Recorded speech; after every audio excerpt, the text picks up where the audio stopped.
সিরাজগঞ্জবাসী কেমন আছেন সবাই? আর জোরে আওয়াজ করে বলেন সবাই কেমন আছেন? আমাদেরকে ভালো রেখেছেন কে? সে আল্লাহর জন্য সকলে জবান ছেড়ে দিয়ে পড়েন আলহামদুলিল্লাহ। রব্বানা লাকাল হামদ হামদান কাসীরান তাইয়িবান মুবারাকান ফীহি ইয়া রাব্বি লাকাল হামদু কামা ইয়ানবাগি লিজালালি ওয়াজহিক ওয়া আযীমি সুলতানিক লাকাল হামদু বিল ঈমান লাকাল হামদু বিল ইসলাম লাকাল হামদু বিল কোরআন। আমরা প্রশংসা করলাম কার? আল্লাহ। প্রশংসা হবে কার? আল্লাহ।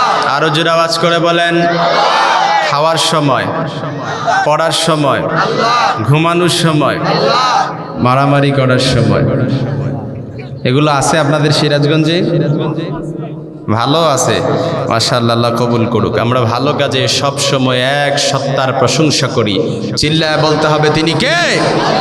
লাইন শাকারতুম লাযীদান্নাকুম ওয়া লাইন কাফারতুম ইন্না আযাবি লাশাদীদ। যদি প্রশংসা করা হয় তাহলে নেয়ামতের বাড়ি দ্বারা বাড়িয়ে দেন কে?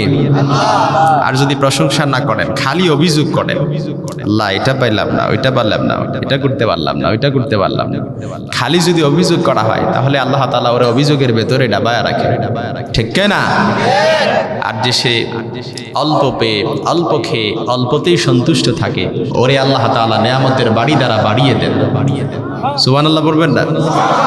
তাহলে আমরা আল্লাহর শুকরগুজার বান্দা হতে চাই। বাবাটা আপনারা বসে যান, বিনয় সুরে বলি আপনারা বসে যান।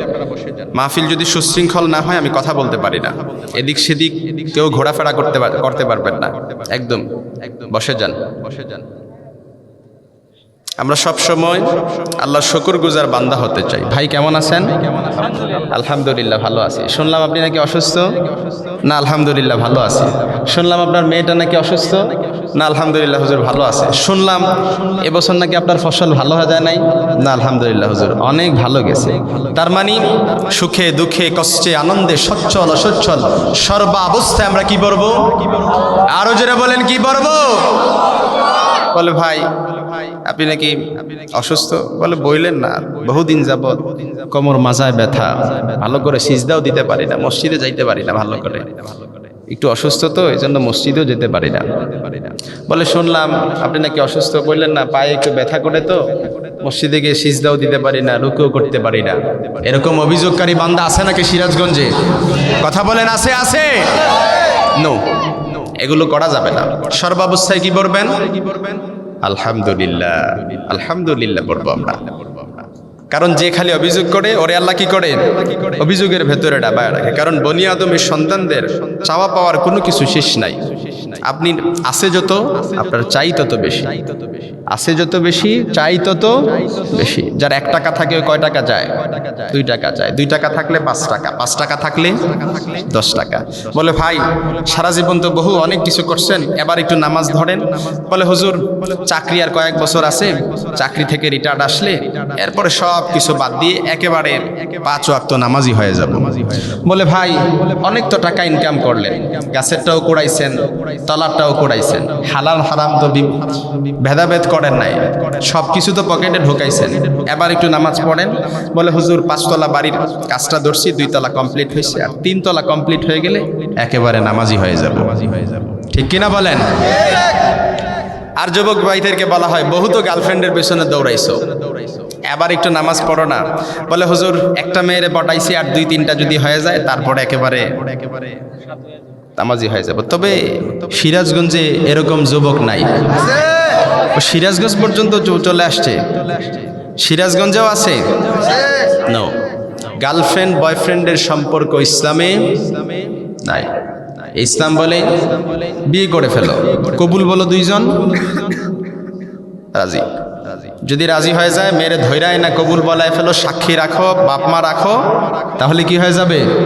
তোমার জন্য মেয়ে হালাল হয়ে যাবে। কিন্তু কবুল বললা না, বাবা মাকেও ডাকলা না, কোনো সাক্ষীও ডাকলা না, ওই যে সিরাজগঞ্জ পার্কে ঘুরতে যাও, ওইটা আবার কি হয়? কথা বলে না, ওইটা কি হয়?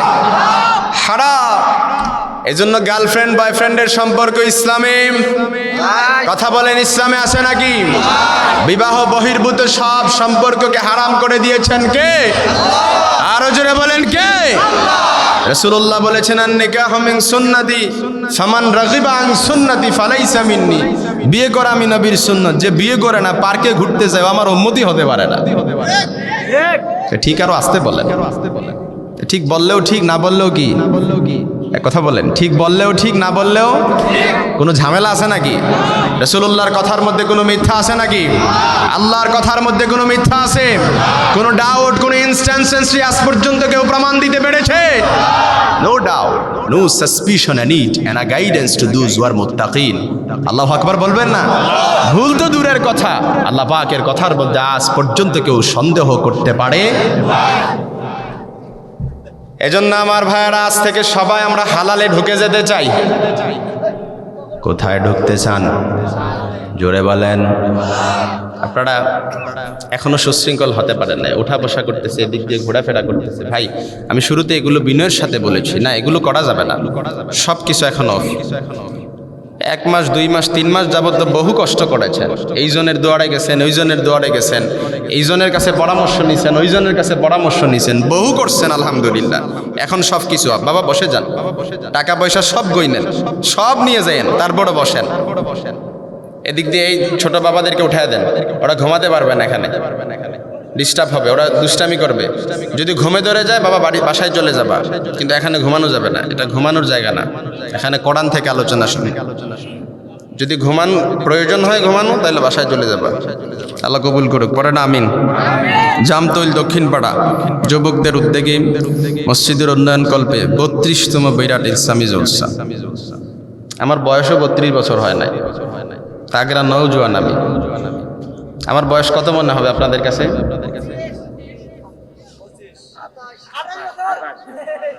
এই প্রথম যে বাবা বলছে, দেখি মাশাআল্লাহ আন্দাজ খুব ভালো আছে, 25 বছর বলছে। যাক, ভালো হয়েছে। আমার বয়স 24 বছর। আপনাদের কাছে হয়তো মনে হবে যে না, হুজুর তো মনে হয় অনেক বড়। না, আমি ছোট মানুষ, আল্লাহ তাআলা ছোট মানুষ হিসেবে কবুল করছেন। এখানে যারা আছেন সবাই আমার সিনিয়র, সবাই আমার বড়, সবাই আমার মুরব্বী, সবাই আমার শ্রদ্ধাভাজন ব্যক্তিত্ব, ভাই, চাচা, বাবা। আপনাদের সকলের জন্য দোয়া করি। তো এই জন্য বললাম 32 বছর যাবৎ আপনাদের অভিজ্ঞতা, আমার বয়সও 32 হয় নাই। তার মানে আমার চাইতে আপনাদের অভিজ্ঞতা কম না বেশি? 32 বছর যাবৎ এই জায়গায় কোরআনের মাহফিল হয়। তার মানে 32 বছর যাবৎ আপনারা শুনছেন। আল্লাহ পাক সেই 32 বছরের শুরু থেকে নিয়ে পর্যন্ত অনেক আল্লাহর বান্দা ছিল, এখন সন্দেহ আছে নাকি? আবার যারা এই বছর আছে, সামনে বছর নাও থাকতে পারে। কথা বলেন। সভাপতিত্ব করছেন জনাব মোহাম্মদ রেজাত রাব্বি উথান, সাধারণ সম্পাদক কামারখন্দ উপজেলা বিএনপির সভাপতি, অত্র মসজিদ। বিএনপি বাংলাদেশ জাতীয়তাবাদী দল, ন্যাশনাল পার্টি না? এই বিএনপি আমি আলোচনা করি প্রায় 5 বছর যাবত। এই 5 বছরে বিএনপি নামটা কোনো পোস্টারে দেখি নাই। ওই স্বৈরাচাররা এই নামটারে কি করছিল? ডুবায় রাখছিল, লুকায় রাখছিল। কিন্তু এখন 5 আগস্টের পরে বহু প্রোগ্রামে গেছি, কিন্তু কোনো জায়গায় এখন আর স্বৈরাচারদের নাম। আগে দেখতাম পোস্টারের কর্নার থেকে শুরু করে এক corner, one corner to another corner, এক কর্নার থেকে আরেক কর্নারে, অর্থাৎ পুরোটাই যেন বক্তাদের নাম ছোট করে দিয়ে রাখে। আর পুরোটাই কি হয়তো স্বেচ্ছাসেবক লীগের সভাপতি, তারপর রিক্সা লীগের সভাপতি, তারপর কি আছে মেথর লীগের সভাপতি, তারপর আর কি আছে, আরো আছে নাকি, যুবলীগের সভাপতি, ছাত্রলীগের সভাপতি, অর্থাৎ যত লীগ আছে সব যেন পোস্টারে ঢোকায় দিছে। কিন্তু এখন আর লীগ টিক নাই, সবাইরে এতিম করে দিয়ে ওদের বাপমা কোথায় চলে গেছে? দিল্লি চলে গেছে। সবাইরে এতিম কেন বললাম? বাপ তো সবার আগেই চলে গেছে। আপনি বলবেন যে হুজুর মার বাবাও বাপ হয়, আবার মেয়েও মা হয়ে যায়, এটা আবার কেমন করে? এটা আমার কথা না, ওরা সবাই কি করতো, ওনারে বাবা ডাকতো আর ওনারে মা ডাকতো। ডাকতে ডাকতে মুখের এক দিক দিয়ে ফেনা উঠে যেত, আরেক দিক দিয়ে উঠে যেত, তারপরও ডাকা বন্ধ হতো না। এই জন্য মা যখন সন্তানদের ফালায়া চলে যায়, তাহলে সন্তানরা কি হয়ে যায়? এতিম হয়ে যায়। এই জন্য ওই দাদা বাবুদের দেশে বসে বসে গুটি চালে আমাদের এই শান্তিপ্রিয় দেশকে অসাম্প্রদায়িক দেশে সাম্প্রদায়িক দাঙ্গা লাগাতে চায়। ঠিক কিনা বলেন? আমরাও বলতে চাই 1947 সাল থেকে শুরু করে 2024 সাল, এখন এই স্বাধীন সার্বভৌম দেশে সংখ্যাগরিষ্ঠ আর সংখ্যালঘু বলতে কোনো জাতি নাই। ঠিক কিনা বলেন? হিন্দু আমার ভাই, বৌদ্ধ আমার ভাই, খ্রিস্টান আমার ভাই, সবাই এই দেশে জামাই আদরে বসবাস করছে। ঠিক কিনা বলেন? যারা মসজিদ ভেঙে মন্দির নির্মাণ করে, যারা আমার মুসলিম ভাইদের ওপর অত্যাচার করে, তারা আমাদেরকে সংখ্যালঘু সংখ্যালঘু জিকির করে, আমাদেরকে সাম্প্রদায়িক নামে তকমা দিয়ে আমাদেরকে অসাম্প্রদায়িক শিখায়। ঠিক কিনা বলেন? কিন্তু তাদের বিষয়টা খুবই হাস্যকর। যারা মসজিদ ভেঙে মন্দির বানায়, তারা আমাদেরকে অসাম্প্রদায়িকতার বলি শেখায়। বিষয়টা কি হাস্যকর না?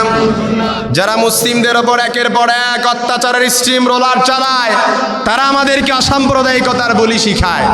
বিষয়টা হাস্যকর না? যারা হিন্দু সংঘর্ষ কমিটি নামে যে কমিটি আছে আমাদের বাংলাদেশের উপ হাই কমিশনে, যারা কি করেছে?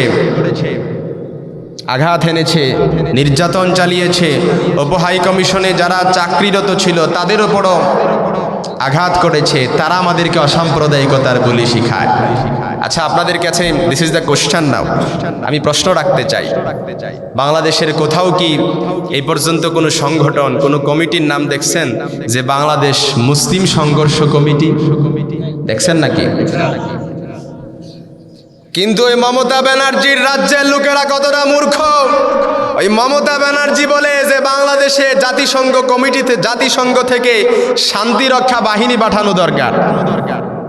আমি তাকে বলতে চাই, আমরা বাংলাদেশে ভালো আছি, তোমরা আমাদের উপর কাঁঠাল ভেঙে না খেলেই হবে। কথা বলেন না কেন? তারা যদি আমাদের এই স্বাধীন সার্বভৌম বাংলাদেশে তারা যদি আমাদের উপর হস্তক্ষেপ না করে, তাহলে আমরা কখনো না খেয়ে মারা যাব না। পেঁয়াজ বন্ধ করে দিয়েছিল, না খেয়ে মারা গেছে নাকি? বিকল্প ব্যবস্থা আছে না নাই? আরো জোরে বলেন, আছে না নাই? এজন্য আমাদের হাতিয়ার 7 সিস্টার্স আছে। ডক্টর ইউনুস উনি যখন ক্ষমতায় আসলো, প্রধান উপদেষ্টা হইল, সর্বপ্রথম ভারতকে হুঁশিয়ারি দিয়ে দিয়েছিল যে বেশি বাড়াবাড়ি করবা তাহলে 7 সিস্টার্স নিয়ে আমাদেরকে ভাবতে হবে। কথা বলেন না কেন? এই জন্য প্রিয় ভাই সব, আমরা যখন এই পোস্টার পড়ি আমাদের কাছে খুব ভালো লাগে, কারণ দেখি এখন আর কোনো আলতু ফালতু নেতা এই জায়গায় স্থান পায় না। যারা যোগ্য, প্রাজ্ঞ, বিজ্ঞ, তাদের নামগুলো উঠে আসে, এটা আমাদের কাছে ভালো লাগে।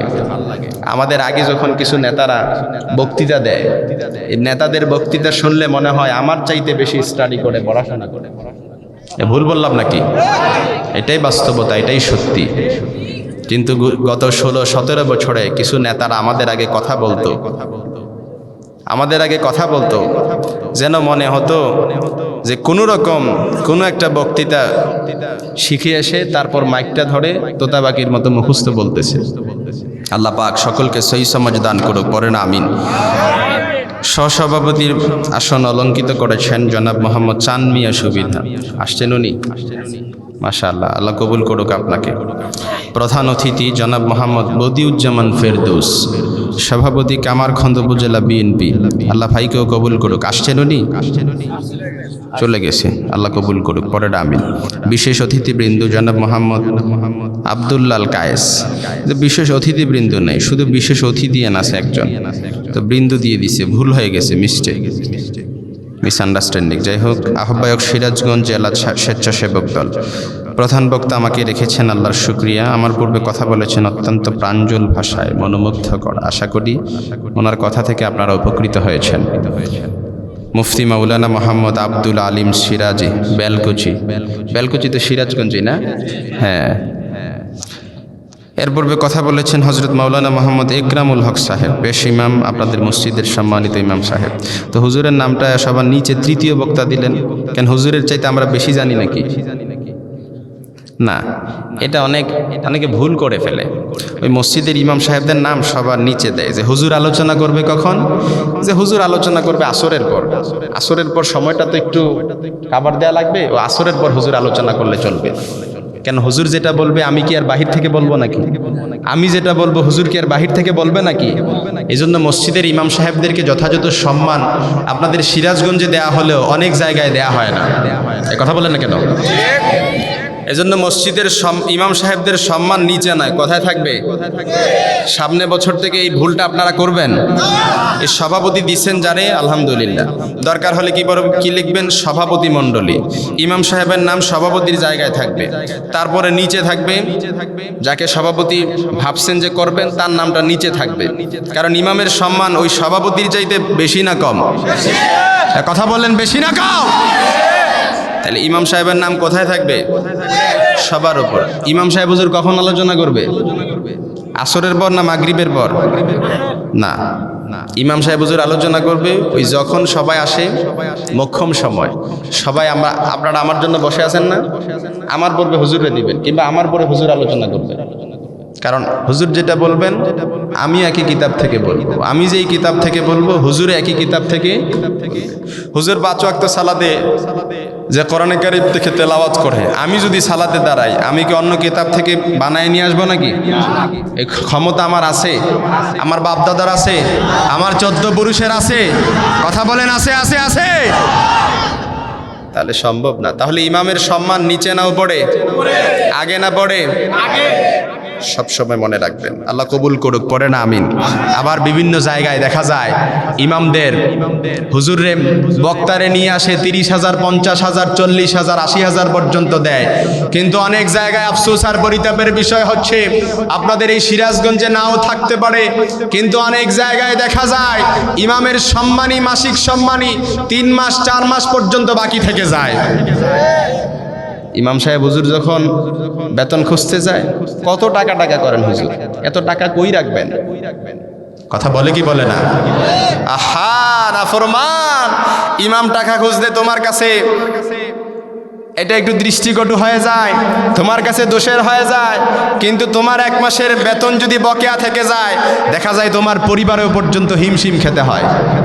তো ইমামরে 3 মাস 4 মাস যে বেতন বাকি রেখে দিছেন, ইমাম কোথা থেকে চলে? বলে আল্লাহ চালায়। বলে হুজুর এত টাকা দিয়ে কি করবেন? আপনাদেরকে তো আল্লাহ চালায়। কে চালায়? আল্লাহ চালায়। বলে হুজুর আপনাদের তো আলহামদুলিল্লাহ 5,000 10,000 দিয়ে হয়ে যায়, আপনাদেরকে তো আল্লাহ চালায়। তো হুজুরে যদি আল্লাহ চালায়, আপনাদেরকে কে চালায়? কথা বলে না কেন? এই জন্য বান্দা যদি চেষ্টা না করে, আল্লাহর ওপর যদি তাওয়াক্কুল করে, আসমান থেকে কি মান্না সালো আসবে নাকি? চেষ্টা আপনাদের, দিবেন কে? আল্লাহ। দায়িত্ব আপনাদের, দিবেন কে? আল্লাহ পাক। এই জন্য সবসময় বলে হুজুরের তো আল্লাহ চালায়। তো হুজুরের আল্লাহরা চালায়, আপনারও কারা চালায়? আল্লাহ চালায়। এই জন্য কখনো হুজুরদেরকে ঠকাবেন না। আমারে নিয়ে আসছেন, 1 ঘন্টা আলোচনা করব, চলে যাব। দূর থেকে নিয়ে আসছেন, ভাড়া করে নিয়ে আসছেন, আমারে কি করে নিয়ে আসছেন? শুনতে খারাপ লাগলো, এটাই তো সত্যি। কথা বলেন না। আমারে কি করে নিয়ে আসছেন? ভাড়া করে নিয়ে আসছেন। কিছুক্ষণ কথা বলবো, তারপর চলে যাব। মসজিদের ইমাম সাহেব প্রত্যেক জুমায় কথা বলে, আমি যে কোরআন থেকে কথা বলি, হুজুরে কোরআন থেকে কথা বলে। মসজিদের ইমাম সাহেব 5 ওয়াক্ত সালাতে যে কোরআন থেকে পড়ে, আমি একই কোরআন থেকে পড়ব। তাহলে কেন বৈষম্য? ইমাম সাহেবের প্রতি আর কোনো বৈষম্য দেখানো যাবে না, ঠিক কিনা বলেন? ইমামের সম্মান সবার উপরে, ঠিক কিনা? মসজিদের ইমাম সাহেবের বেতন কত? হুজুর আছেন? আসেন, আপনার কথা চলতেছে। আমি আপনার কথা বলতেছি, আপনি তো ধরে নিয়ে এসো, আমার এই কথাগুলো বলাইতে পারবেন না। সামনে আসেন। এই সভাপতি সাহেব কই? মসজিদের সভাপতি সাহেব? সহসভাপতি আছেন। হুজুরের বেতন কত? আরে বেতন না, একটা তো দিতে হবে। ওই যে বলছে, দেখছেন, বলে বেতন দিয়ে কি হুজুরে রাখা যাবে? হুজুরে তো আল্লাহ চালায়। বইলা ফেলছে।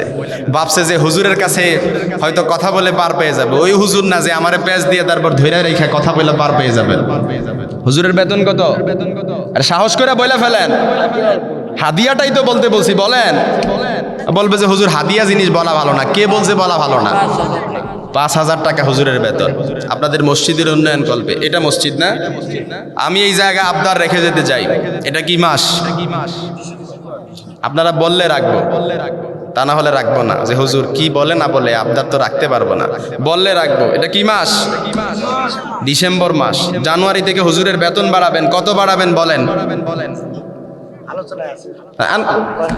বলে হুজুর মিটিং বসে আলোচনা করে। থুর, এখানে যারা আছে এর চাইতে বড় আলোচনার হতে পারে? এতজন লোক কোনো মিটিংয়ে ডাইকা নিয়ে আসতে পারবেন? কথা বলেন, পারবেন নাকি?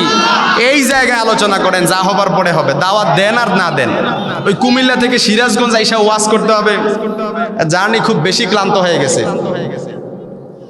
এই জন্য বলেন জানুয়ারি থেকে হুজুরের বেতন বাড়াবেন। কত বাড়াবেন এটা এখন বলেন, সবার সামনে বলে দেন। এই লোকগুলোই তো টাকা দিবে। আপনারাও চান হুজুরের বেতন বাড়ুক? আপনারা চান? আচ্ছা আমি বলি, আচ্ছা অহংকার হয়ে যাবে কি, তারপরে বলবো নাকি? অনেকে কষ্ট পাবে। আমার গায়ের জুব্বাটার দাম কত আপনারা বলতে পারবেন? আবার পরে বললেন যে হুজুর অহংকারী করতেছে। আমি এই জন্য বলতেছি হুজুরের বেতন কত? 5,000। আমার গায়ের জুব্বাটার দাম কত বলেন দেখি, একটু বলেন। আমার গায়ের জুব্বাটার দাম হচ্ছে 9,000 টাকা। কত হাজার? 9,000 টাকা। এটা ইল্লিনের জুব্বা। আপনারা অনলাইনে সার্চ করলে ইল্লিন লেখে জুব্বাগুলো চলে আসবে, আপনারা দেখতে পারবেন। তো এই যে আমি একটা জুব্বা পরি 9,000 টাকা, আমার হাতে যে গড়িটা আছে এটার দাম কেউ বলতে পারবেন? এগুলো অ্যাপলের যদি কিনেন তাহলে প্রায় 60 থেকে 70,000 টাকা অ্যাপলের।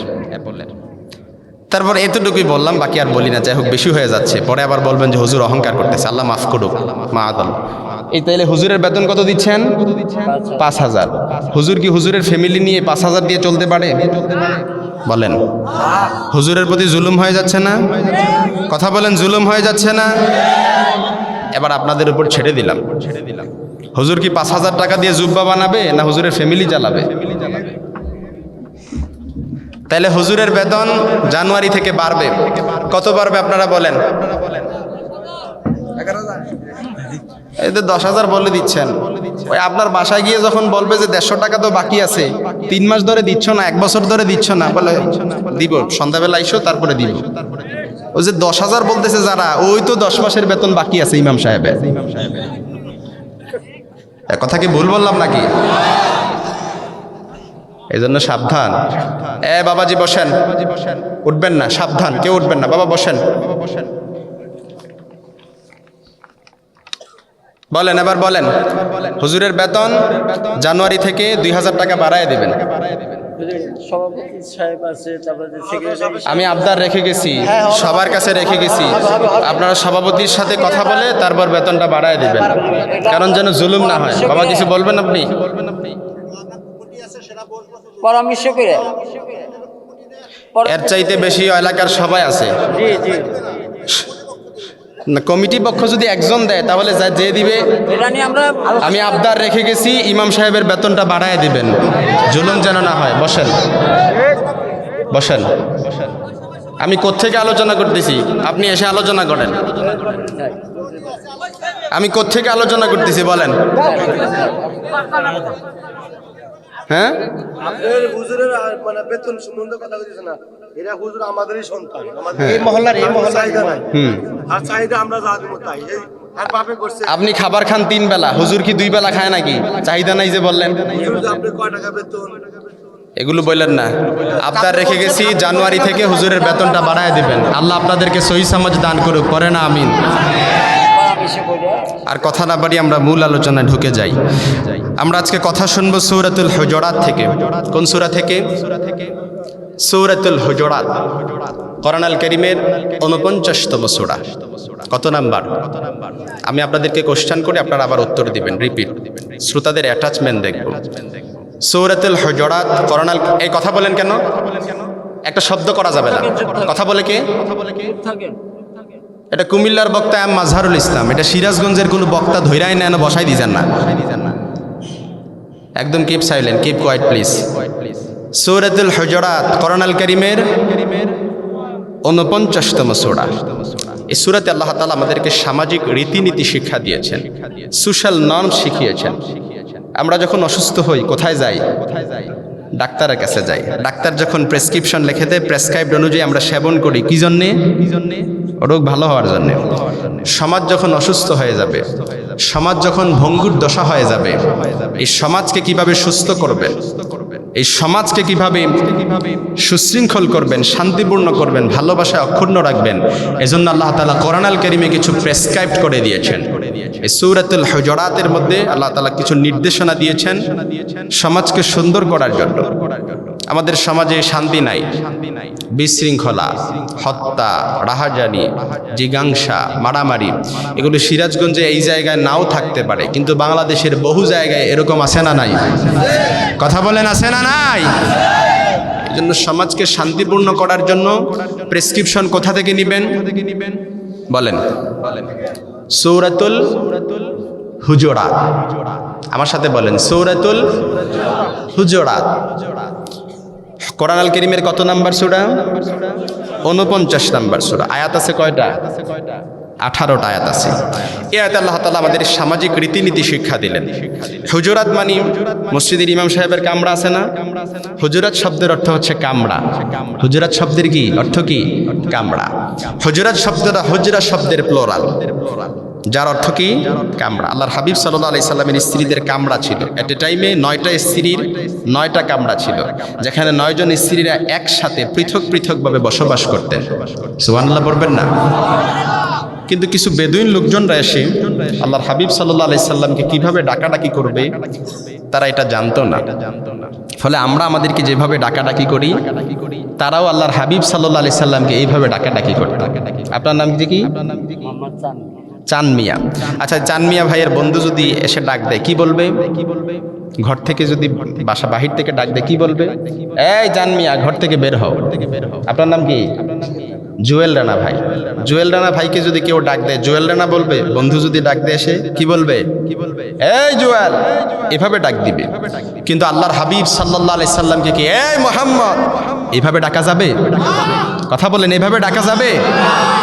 কারণ তিনি মহানবী, তিনি অসাধারণ ব্যক্তিত্ব। এই পৃথিবীর জমিনে মুহাম্মদুর রাসূলুল্লাহ সাল্লাল্লাহু আলাইহি সাল্লামের চেয়ে দ্য মোস্ট ট্রাস্টেড পার্সোনালিটি দ্বিতীয় কোনো ব্যক্তিত্ব আর আছে? কথা বলেন, আছে? আছে। তাইলে আমরা যেমনি ভাবে আমাদের বন্ধু জুয়েল রানা ভাইকে এই জুয়েল ঘর থেকে বের হয়ে আসো, চান মিয়া ভাইকে বলে এই চান মিয়া ঘর থেকে বের হয়ে আসো, এভাবে যেমনি ভাবে আমরা আমাদের বন্ধুদেরকে ডাকাডাকি করি, আল্লাহ তাআলা বললেন তোমরা তোমাদের বন্ধুদেরকে যেভাবে ডাকাডাকি করো, খবরদার, সাবধান, মুহাম্মদুর রাসূলুল্লাহ সাল্লাল্লাহু আলাইহি সাল্লামকে এই মুহাম্মদ উখরুজ ইলাইনা, ঘর থেকে বের হয়ে আসো, এভাবে ডাকা যাবে না। বেদুইন মূর্খ লোকেরা মুহাম্মদ রাসূলুল্লাহ সাল্লাল্লাহু আলাইহি সাল্লাম যখন দুপুরের খাবার খেয়ে টসিং অ্যান্ড টার্নিং, এপাশ ওপাশ করতেন, কায়লুলা করতেন, বিশ্রাম নিতেন, বেদুইন লোকজনরা এসে মুহাম্মদ রাসূলুল্লাহ সাল্লাল্লাহু আলাইহি সাল্লামকে ডাকতেন, এই মুহাম্মদ উখরুজ ইলাইনা, ঘর থেকে বের হয়ে আসো, তোমার সাথে কথা আছে। আল্লাহ এটা বড্ড অপছন্দ করলেন। আল্লাহ বললেন খবরদার, তোমরা তোমাদের বন্ধুদেরকে যেভাবে ডাকো আমার হাবিবকে এভাবে ডেকো না। তোমরা তোমাদের বন্ধুদেরকে যেভাবে ডাকাডাকি করো এভাবে আমার হাবিবকে ডেকো না, কারণ তিনি হচ্ছেন নবী, তিনি অসাধারণ নবী, তিনি ব্যক্তিত্ব কিন্তু অসাধারণ ব্যক্তিত্ব, ঠিক কিনা? এই জন্য আল্লাহ তাআলা এই সূরার মধ্যে আমাদেরকে রীতিনীতি শিক্ষা দিয়েছেন কেমন করে আল্লাহর হাবিবকে ডাকতে হবে। এ উঠা বসা করতেছে কেন? একজন একজন করে উঠতেছে, বলে একজন একজন করে যাই হুজুরের নজরে পড়বে না, আর একজন উঠবেন মোনাজাত দিয়ে ফেলবো না, এটা করা যাবে না। এই জন্য আমার ভাইয়েরা, আল্লাহ তাআলা কোরআনুল কারীমে মুহাম্মদ রাসূলুল্লাহ সাল্লাল্লাহু আলাইহি সাল্লামকে কেমন করে ডাকবেন, এই সমাজকে ভালোবাসায় ভারসাম্যপূর্ণ কেমন করে করবেন, সামাজিক রীতিনীতি আল্লাহ তাআলা সোশ্যাল নর্মস এমনভাবে শিখিয়ে দিয়েছেন, মেন্টালি সাপোর্ট আল্লাহ তাআলা এমনভাবে করেছেন, ইথিক্যাল ইনস্ট্রাকশনস আল্লাহ তাআলা এমনভাবে দিয়েছেন। এই ইনস্ট্রাকশনসগুলো যদি আমরা ফলো করি তাহলে আমাদের সমাজটাকে সুন্দর আর সুশৃঙ্খল করে দিবেন কে? আরো জোরে বলেন কে? তাহলে আমরা অ্যাপ্লাই করতে রাজি আছি তো? আজকে থেকে সমাজে এই সূরা আল হুজুরাত থেকে যেগুলো শুনবো এগুলো সমাজে অ্যাপ্লাই করব তো? বলেন করব তো ইনশাআল্লাহ। আল্লাহ তাআলা কোরআনুল কারীমে সূরা আল হুজুরাতের প্রথম আয়াতে আল্লাহ তাআলা বললেন, ইয়া আইয়ুহাল্লাযীনা আমানু লা তুকদ্দিমু বাইনা ইয়াদাইল্লাহি ওয়া রাসূলিহি, খবরদার ওহে আমার ইমানদার বান্দারা, তোমরা যারা নিজেদেরকে ইমানদার বলে দাবি করো, তোমরা যারা নিজেদেরকে বিশ্বাসী বলে দাবি করো, লা তুকদ্দিমু বাইনা ইয়াদাইল্লাহি ওয়া রাসূলিহি, খবরদার আল্লাহ এবং আল্লাহর রাসূলের উপর দিয়ে টপকে যেও না।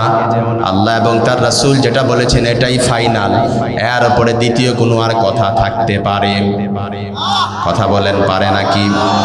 আল্লাহ যেটা বলেছেন এটাই কি ফাইনাল, আল্লাহর হাবিব যেটা বলেছেন এটাই ফাইনাল, এর উপরে মুমিনের আর দ্বিতীয় কোনো কথা আছে নাকি? কথা বলেন, আছে নাকি? ওয়ামা কানা লিমুমিনিন ওয়ালা মুমিনাতিন ইযা কাদাল্লাহু ওয়া রাসূলুহু আমরান আইয়াকুনা লাহুমুল খিয়ারাতু মিন আমরিহিম, মুমিন নরনারীর কাছে যখন বলা হবে এটা আল্লাহর কথা, আল্লাহর রাসূলের কথা, তাদের কাছে এটাই ফাইনাল, এর উপরে মুমিনের আর দ্বিতীয় কোনো চয়েস। কথা বলেন, আছে নাকি? আল্লাহ বলেছেন 5 ওয়াক্ত সালাত আদায় করো, এটাই কি ফাইনাল? আপনি যদি বলেন 5 ওয়াক্ত না 6 ওয়াক্ত পড়ব, হবে নাকি? কেন হবে না? কারণ আপনি অ্যাডভান্সড হয়েছেন। আল্লাহ এবং আল্লাহর রাসূল যেটা বলেছেন এর উপর দিয়ে টপকে গিয়েছেন।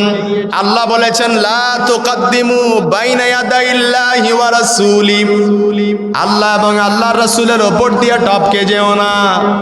রমজানের রোজা 29 কিংবা 30টা, আপনি যদি বলেন না 35টা রাখবো, হবে নাকি? কারণ আল্লাহ বলেছেন 30 রোজা ফরজ করে দিয়েছেন কে? আল্লাহ বলেছেন খবরদার নারীরা বেপরদা হয়ে ঘর থেকে বের হয়েও না, এটাই ফাইনাল, এর উপরে দ্বিতীয় কোনো কথা আছে নাকি? আল্লাহ বলেছেন খবরদার আর রিজালু কাওয়ামুনা আলান নিসা, নারীদের ওপর পুরুষদেরকে কর্তৃত্ব দেওয়া হয়েছে, নারীদের অভিভাবক হচ্ছে প্রত্যেকটা পুরুষ। এই পুরুষ যদি বলে ঘর থেকে বের হওয়া যাবে না, এটাই ফাইনাল, এর উপরে দ্বিতীয় কোনো কথা আছে নাকি? কোন স্বামী যদি বলে খবরদার বাজারে যাওয়া যাবে না, এটাই ফাইনাল, এর উপরে দ্বিতীয় কোনো কথা আছে নাকি? কথা বলেন।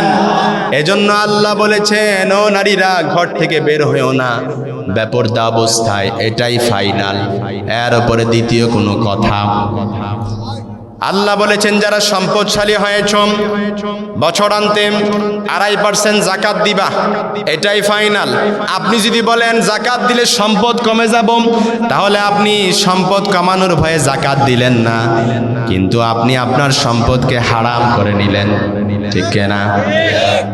তার মানে বোঝা গেল লা তুকদ্দিমু বাইনা ইয়াদাইল্লাহি ওয়া রাসূলিহি, প্রথম নাম্বার নির্দেশনা, প্রথম নাম্বার গাইডলাইন আল্লাহ তাআলা সূরা আল হুজুরাতের মধ্যে দিয়ে দিলেন। আল্লাহ এবং আল্লাহর রাসূল যেটা বলেছেন এটাই ফাইনাল, এর উপরে মুমিনের আর দ্বিতীয় কোনো চয়েস। কথা বলেন। এক সাহাবী বলল আসুমুদ দাহার, আমি সারা বছর রোজা রাখবো। আরেক সাহাবী এসে বলল উসল্লিল লাইলা করলাম, আমি সারা রাত তাহাজ্জুদ নামাজ আদায় করব। আরেক সাহাবী এসে বলল আতাজিলুন নিসা, আমি বৈরাগ্য জীবন যাপন করব, স্ত্রীর কাছে যাব না, দরবেশ সন্ন্যাসী হয়ে থাকবো। বিশ্বনবী মুহাম্মদ সাল্লাল্লাহু আলাইহি সাল্লাম বলেন এই তোমাদের মধ্য থেকে কে কে এই কথাগুলো বলেছে? আমি মুহাম্মদুর রাসূলুল্লাহ সাল্লাল্লাহু আলাইহি সাল্লাম হচ্ছেন সবচেয়ে বড় মুত্তাকি। আমি বছরের কিছু সময় রোজা রাখি আবার ছেড়ে দেই। আমি সারা রাত তাহাজ্জুদ আদায় করি না, রাতের কিছু অংশ তাহাজ্জুদ সালাত আদায় করি, আবার কিছু অংশ ঘুমাতে যাই। আমি মুহাম্মদুর রাসূলুল্লাহ স্ত্রীদের হক আদায় করি, আমার মুত্তাকি হতে সমস্যা হয় নাই, নবী হতে সমস্যা হয় নাই, তোমাদের সমস্যা হলো কেন? এজন্য কেউ যদি বলে সারা রাত তাহাজ্জুদ পড়বে, সারা বছর রোজা রাখবে, বৈরাগ্য জীবনযাপন পালন করবে, স্ত্রীর কাছে যাবে না, তাহলে কি হবে? কারণ সে অ্যাডভান্সড হয়ে গেছে, আল্লাহ এবং আল্লাহর রাসূলের উপর দিয়ে টপকে গিয়েছে। আল্লাহ বলেছেন লা তুকাদ্দিমু বাইনা ইয়াদাইল্লাহি ওয়া রাসূলি, খবরদার আল্লাহ এবং তার রাসূলের উপর দিয়ে টপকে যেও না। তাহলে 1 নাম্বার নির্দেশনা মনে থাকবে তো? সূরা আল হুজুরাতের মনে থাকবে তো ইনশাআল্লাহ। 2 নাম্বার আল্লাহ তাআলা বললেন ইয়া আইয়ুহাল্লাযীনা আমানু লা তারফাউ আসওয়াতাকুম ফাওকা সাউতিন নবী। মদিনায় বনু তামিম গোত্রের নেতাকে হবে আবু বকর আর ওমরের মধ্যে তর্ক হলো। আবু বকর ওমরকে বলো, ওমর এই লোকটা নেতা হলে ভালো হয়। ওমর বলে, আবু বকর তুমি বোঝো নাই, এই লোকটা নেতা হলে ভালো হয়। আবার আবু বকর বলে, ওমর তুমি বোঝো না, এই লোকটা নেতা হলে ভালো হয়। এভাবে দুজনের মাঝে তর্ক হয়ে গেল।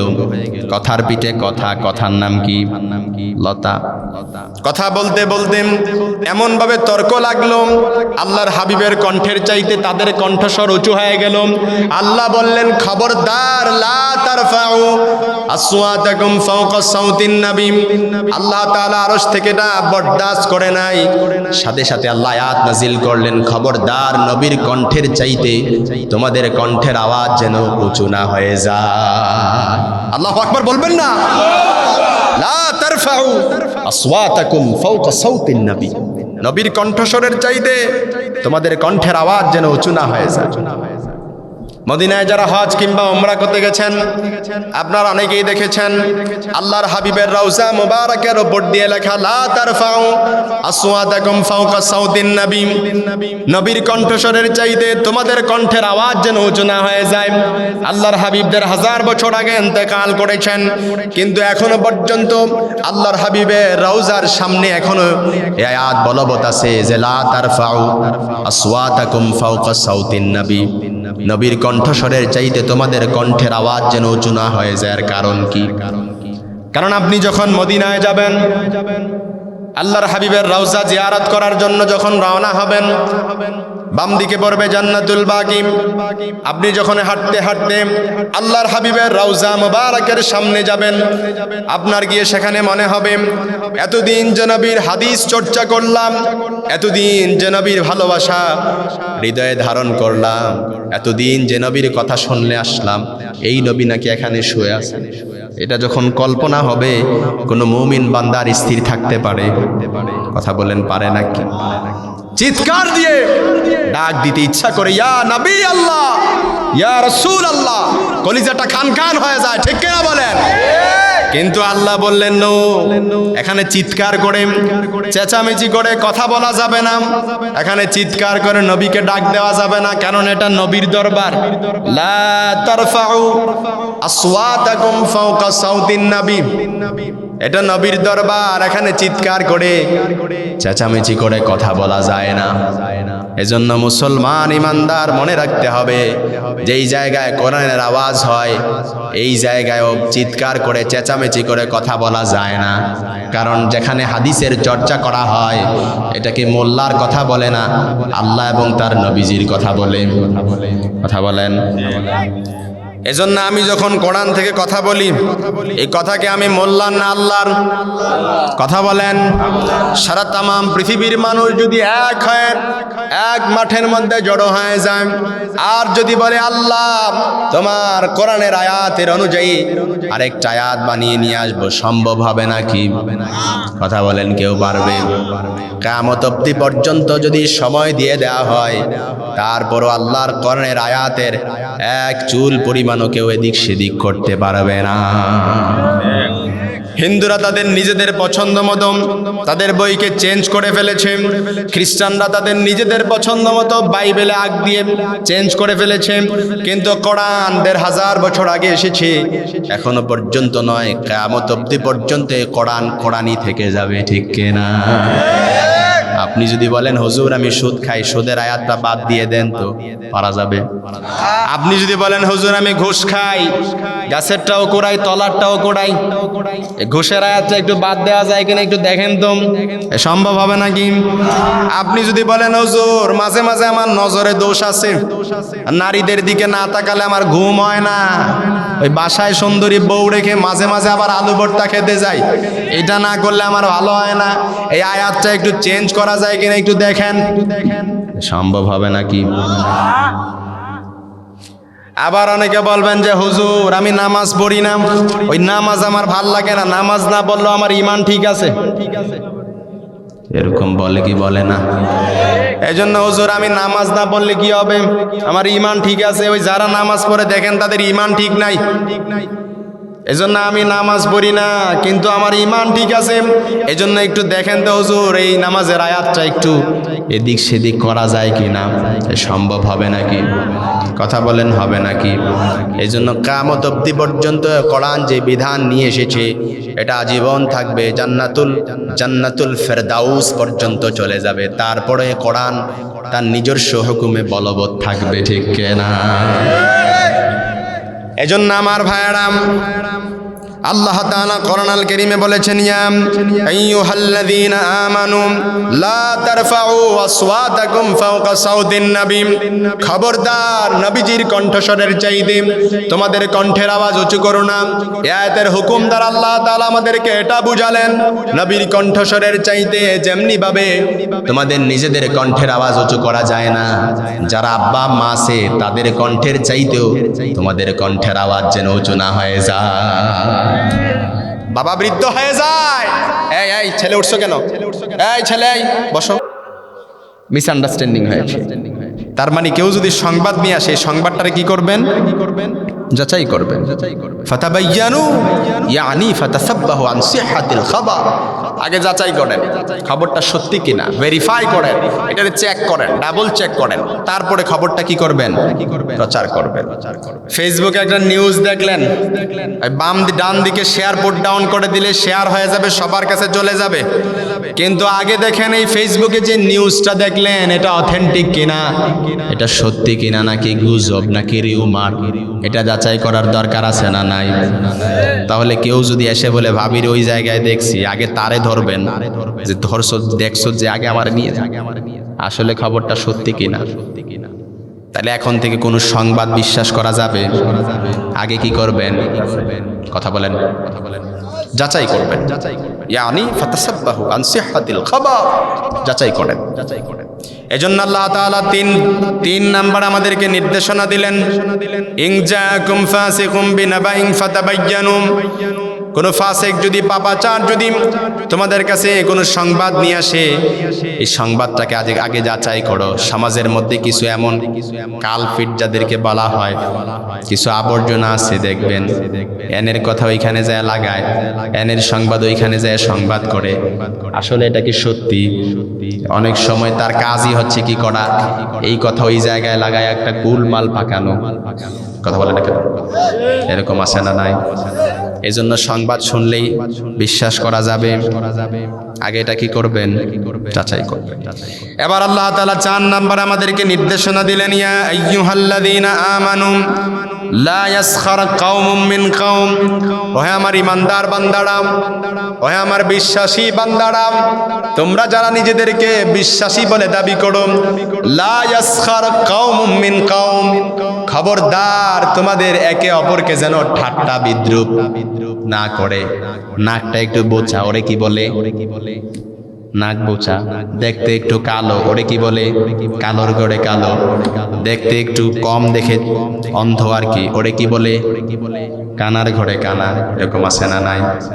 পাটা একটু খোড়ায় খোড়ায় আটে, ওরে কি বলে, ল্যাংড়া। এরকম বলে কি বলে না? আল্লাহ বললেন খবরদার, লা ইয়াসখার কওমুম মিন কওম, তোমাদের মধ্যে একে অপরকে যেন কেউ কখনো ঠাট্টা বিদ্রুপ না করে। এই যে আমার চেহারার আকৃতি দেখতেছেন, এর ডিজাইন, এটাকে আমি নিজে বানিয়েছি? আপনার চেহারার আকৃতি এটাকে আপনি নিজে বানিয়েছেন? আমার মা বোন যারা আছে তারা কি চেহারার ডিজাইনার? তারা নিজে? কথা বলেন। আমার কোনো মা বোনকে যদি তার চেহারার ডিজাইনার আকৃতি বানানোর যদি দায়িত্ব দেয়া হতো সে কি তাকে এমন বানাতো? তাকে বিশ্ব সুন্দরী বানিয়ে নিত, ঠিক কেনা বলেন? আল্লাহর কোরআন সাকি হুয়াল্লাযী ইউসাব্বিরুকুম ফিল আরহাম কাইফা ইয়াশা লা ইলাহা ইল্লা হুয়াল আজিজুল হাকিম। তিনি এমন সত্তা, তোমরা যখন তোমাদের মায়ের পেটে ছোট্ট একটা ব্রণের আকৃতি ছিলা, তোমাদের চেহারার আকৃতি তখনই ডিজাইন বানিয়ে দিয়েছেন কে? আরো জোরে বলেন কে? এজন্য আমাদের চেহারার ডিজাইন আমরা নিজেরা না, এই ডিজাইনার আমরা নিজেরা বানাই নাই। এজন্য কেউ যখন কারো চেহারা নিয়ে আকৃতি নিয়ে ঠাট্টা বিদ্রুপ করে, কেউ যখন কারো শরীরের অঙ্গ প্রত্যঙ্গ নিয়ে ঠাট্টা বিদ্রুপ করে, এটা তার সাথে ঠাট্টা বিদ্রুপ হয় না, এটা কার সাথে হয়? স্বয়ং আল্লাহর সাথে হয়। সাইয়েদনা ইবনে মাসউদ রাদিয়াল্লাহু তাআলা আনহু আল্লাহর হাবিবের অত্যন্ত প্রিয় সাহাবী ছিলেন। ইবনে মাসউদ রাদিয়াল্লাহু তাআলা আনহুর পায়ের নলাগুলো ছিল একটু চিকন। হাদিসে এসেছে দাকিকুস সাকাইন, ইবনে মাসউদের পায়ের নলাগুলো ছিল চিকন। খেজুর পাড়ার জন্য যখন ইবনে মাসউদ খেজুর গাছে উঠলেন, সাহাবীরা ইবনে মাসউদের চিকন পাগুলো দেখে ফেললো, তারা হাসাহাসি করা শুরু করে দিল। আল্লাহর হাবিব বললেন, খবরদার, ইবনে মাসউদের এই চিকন পাগুলো দেখে তোমরা হেসো না। ইবনে মাসউদের এই চিকন পাগুলো যদি কিয়ামতের ময়দানে মিজানের পাল্লায় ওঠানো হয়, তাহলে এই পাগুলো উহুদ পাহাড়ের চাইতে বেশি ওজনওয়ালা হয়ে যাবে। খবরদার, ইবনে মাসউদের এই চিকন পাগুলো দেখে তোমরা হাসছো। ইবনে মাসউদের এই চিকন পাগুলো যদি কিয়ামতের ময়দানে মিজানের পাল্লায় উঠানো হয়, তাহলে উহুদ পাহাড়ের চাইতে বেশি ওজনওয়ালা হয়ে যাবে। আল্লাহু আকবার বলেন। এজন্য কারো চেহারার আকৃতি নিয়ে ঠাট্টা করা যাবে, কারো চেহারার স্বরূপ নিয়ে বিদ্রুপ করা যাবে। দেখতে একটু কালো, ওরে কালো বলা যাবে। দেখতে একটু কুৎসিত, দেখতে একটু অন্ধ, দেখতে একটু খোড়ায় খোড়ায় হাঁটে, ওরে কখনো ঠাট্টা বিদ্রুপ করা যাবে না, কারণ নিষেধ করে দিয়েছেন কে? আরো জোরে বলেন কে? আল্লাহর হাবিব সাল্লাল্লাহু আলাইহি সাল্লামের প্রিয়তমা স্ত্রী সফিয়া বিনতে হুয়াই ইবনে আফতাব রাদিয়াল্লাহু তাআলা আনহা দেখতে একটু মোটা আকৃতির ছিলেন, স্থূল আকৃতির ছিলেন। আম্মা জান আয়েশা সিদ্দিকা রাদিয়াল্লাহু তাআলা আনহা একবার রেগে মেগে আল্লাহর হাবিবের কাছে বিচার দিলেন যে আপনার মোটি বউ। কি বললেন? বিশ্বনবী রেগে গেলেন, আয়েশা তুমি এটা সফিয়ার শানে কি বললা? লাকাদ কুলতিলা কালিমাতিন লাউ মুজ্জিজাতু লামাজাজাতিল বাহার। আয়েশা, সফিয়ার শানে তুমি এটা কি বললা? তোমার কথাটার তিক্ততায় পঙ্কিলতা সাগরের পানির মধ্যে যদি ঢেলে দেওয়া হয়, তাহলে মুহূর্তেই সাগরের নীল পানি কালো হয়ে যাবে। নাউযুবিল্লাহ পড়বেন না? খবরদার, কেউ কাউকে নিয়ে ঠাট্টা বিদ্রুপ করো না। লা ইয়াসখার কওমুম মিন কওম, কেউ যেন কাউরে নিয়ে ঠাট্টা বিদ্রুপ না করে। এই ঠাট্টা বিদ্রুপ না করার জন্য আল্লাহ তাআলা কোরআনুল কারীমে আয়াত নাযিল করলেন, লা ইয়াসখার কওমুম মিন কওম, খবরদার ঠাট্টা বিদ্রুপ করা যাবে না। 5 নম্বরে আল্লাহ তাআলা সূরাতুল হুজুরাতের মধ্যে এবার আল্লাহ তাআলা বলছেন, ওয়ালা তালমিজু আনফুসাকুম, খবরদার একে অন্যের দোষ খুঁজে বেরিও না, অন্বেষণ করো না। তুমি নিজে ঠিক তো দুনিয়া ঠিক। ওয়ালা তালমিজু আনফুসাকুম, অপরের দোষ খুঁজো না। কিছু মানুষ আছে দেখবেন, জানলা একটা খোলা পাইলে উকি মারে, এরকম আছে না নাই? দুইজন কথা বলে ও আড়ি পেতে শুনে কি বলে, এরকম আছে আছে আছে। ওয়ালা তালমিজু আনফুসাকুম, চায়ের স্টলে বসে বসে আড্ডা জমা দেয়। ওই বাড়িতে কি সমস্যা, ওই বাড়িতে কি সমস্যা, এই হুজুরের কি সমস্যা, ওই হুজুরের কি সমস্যা, এগুলো বলে কি বলে না? তার কাজই হচ্ছে কি? অপরের দোষ খুঁজে বেড়ানো। কিন্তু আল্লাহ বললেন, খবরদার, ওয়ালা তালমিজু আনফুসাকুম, অপরের দোষ অনুসন্ধান করো না। নিজে ঠিক তো দুনিয়া ঠিক। সাইয়েদনা ওমর ফারুক রাদিয়াল্লাহু তাআলা আনহু আল্লাহর হাবিবের অত্যন্ত প্রিয় সাহাবী ছিলেন, যার ব্যাপারে স্বয়ং বিশ্বনবী বলেছেন, লা নাবিয়্যা বাদি ওয়ালা রাসূল, লাউ কানা বাদি নাবিয়্যুল লাকানা ওমর। আমার পরে কোনো নবীও নাই, রাসূলও নাই। যদি নবী হওয়ার কোয়ালিটি কারো থাকে, তাহলে আমার ওমরের মধ্যে সেই কোয়ালিটি আছে। বিশ্বনবীর জীবদ্দশায় ওমরে ফারুক নিজ কানে শুনেছেন। ওমরে ফারুকের ব্যাপারে যিনি বলেছেন, ওমর ফিল জান্নাহ, ওমর জান্নাতে যাবে। জান্নাতের সার্টিফিকেট প্রাপ্ত একজন সাহাবী ওমর ফারুক রাদিয়াল্লাহু তাআলা আনহু সব সময় টেনশনে থাকতেন, চিন্তায় থাকতেন, হাইপার টেনশন হয়ে যেত। কখন জানি আমার নামটা মুনাফিকদের তালিকায় উঠে যায়, কখন জানি আমার আমলগুলো খারাপ হয়ে যায়। ওমর ফারুক সব সময় টেনশনে থাকতেন। নবীজি ইন্তেকালের আগ মুহূর্তে হুযায়ফা ইবনে ইয়ামান রাদিয়াল্লাহু তাআলা আনহু, যিনি নবীজির গোপন তথ্যের ধারক এবং বাহক ছিলেন, নবীজির যত গোপন কথা আছে সব গোপন কথাগুলো হুযায়ফা ইবনে ইয়ামান রাদিয়াল্লাহু তাআলা আনহুর কাছে বলে যেতেন। নবীজি ইন্তেকালের আগ মুহূর্তে মদিনায় যত মুনাফিক বসবাস করত, প্রত্যেক মুনাফিকদের নামের তালিকা হুযায়ফা ইবনে ইয়ামান রাদিয়াল্লাহু তাআলা আনহুর কাছে দিয়ে গেছেন। ওমর ফারুক এটা জানতেন, এজন্য নবীজির ইন্তেকালের পর কোন সাহাবী যখন ইন্তেকাল করত, মারা যেত, যতক্ষণ পর্যন্ত হুযায়ফা ওই সাহাবীর জানাজায় যায় নাই, ততক্ষণ পর্যন্ত ওমর ওই সাহাবীর জানাজায় যায় নাই। কারণ হুযায়ফা ওই সাহাবীর জানাজায় গেছে, তার মানে লোকটা মুনাফিক না। হুযায়ফা ওই সাহাবীর জানাজায় যায় নাই, তার মানে লোকটা কি ছিল? মুনাফিক ছিল। কারণ হুযায়ফার কাছে কি আছে? মুনাফিকদের লিস্ট আছে। এই জন্য ওমর সবসময় টেনশনে থাকতো, চিন্তায় থাকতো। একদিন হুযায়ফার কাছে এসে বলে, হুযায়ফা তোমার কাছে একটা কথা বলবা, আগে বলো কথাটার উত্তর দিবা কিনা। এবার হুযায়ফা বলে, আমিরুল মুমিনিন, আপনি হচ্ছেন বিশ্বনবীর বন্ধু, আপনি একটা কথা বলবেন, আমি হুযায়ফা জানার পরও এই কথাটা বলবো না, এটা কেমন করে হয়? এটা তো হতেই পারে না। এবার ওমর হুযায়ফার কাছে বলে, হুযায়ফা নবীজি ইন্তেকালের আগ মুহূর্তে তোমার কাছে মুনাফিকদের তালিকাটা দিয়ে গেছেন, আমার বড্ড জানতে ইচ্ছে করে, আমার ঘুম হয় না ভালো করে, আমার জানতে ইচ্ছে করে আমি ওমরের নামটা কিনা আবার মুনাফিকদের তালিকায় উঠে গেছে। আল্লাহু আকবার বলবেন না? হুযায়ফা বলে, আমিরুল মুমিনিন, নবীজির জীবদ্দশায় আপনার ব্যাপারে বলে গেছেন ওমর ফিল জান্নাহ, ওমর জান্নাতে যাবে, জান্নাতের সার্টিফিকেট প্রাপ্ত একজন সাহাবী আপনি, আপনার নামটা মুনাফিকদের তালিকায় কেমন করে হয়? আল্লাহু আকবার বলেন। সাইয়েদনা ওমর ফারুক রাদিয়াল্লাহু তাআলা আনহু সব সময় নিজের নিয়ে ভাবতেন, নিজের টেনশনেই তো বাজে না, নিজের নিয়ে সমালোচনা করতেন, অন্যের নিয়ে ভাবার সময় কোথায়? আমাদের সমাজেও কিছু লোক আছে, আজাইরা খায়া দেয়, কোনো কাজ নাই, তার কাজই হচ্ছে চায়ের স্টলে বসে বসে চায়ের চমকে টান দিবে আর কিছু কিছু মানুষের সমালোচনা করবে। এরকম মনে হয় সিরাজগঞ্জের এই কামারখন্দে এখানে নাই, আরো বেশি আছে। দেখছেন, সাহস আছে বুকে, যেটা হক কথা এটাই বলে দিচ্ছে। খবরদার, ওয়ালা তালমিজু আনফুসাকুম, অন্যের দোষ কি করো না, খুঁজে বেরিও না, অপরের দোষ খুঁজে বেরিও না। ওয়ালা তালমিজু আনফুসাকুম, তাহলে এখন থেকে বেশি বেশি কেউ অপরের দোষ খুঁজে বেড়াবেন? খবরদার, এটা করা যাবে না। এরপরে 6 নম্বরে আল্লাহ তাআলা বললেন, ওয়ালা তানাবাজু বিল আলকাব, মানুষকে মন্দ নামে ডেকো না। নাম হচ্ছে আব্দুল কুদ্দুস, ওরে কি নামে ডাকে? কথা বলে ডাকে না। নাম হচ্ছে আবু ওয়াক্কাস, ওরে কি নামে ডাকে?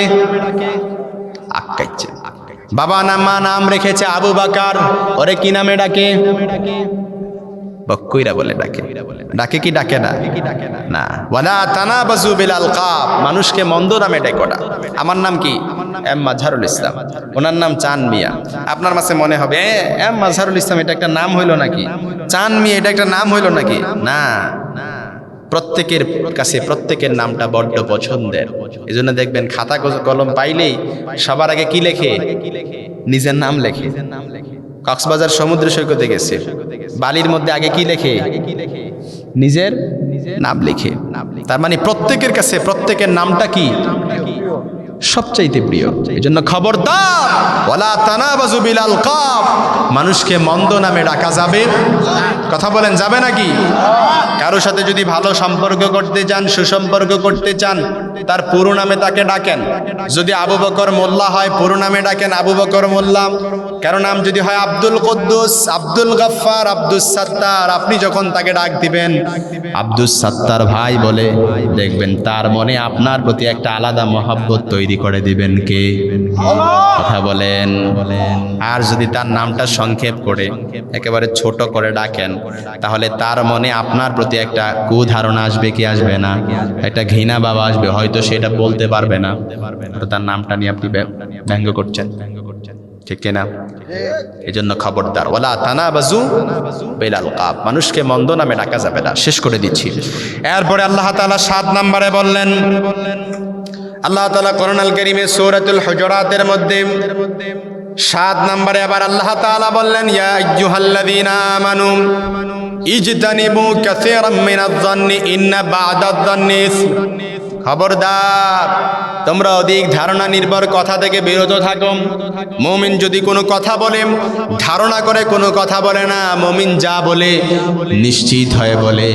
এজন্য আপনি যদি ধারণা নির্ভর কোনো কথা বললেন, তার মানে ধারণা নির্ভর কথা বললেন, আপনি আপনার ঘাড়ে পাপ নিয়ে আসলেন, ঠিক কিনা বলেন?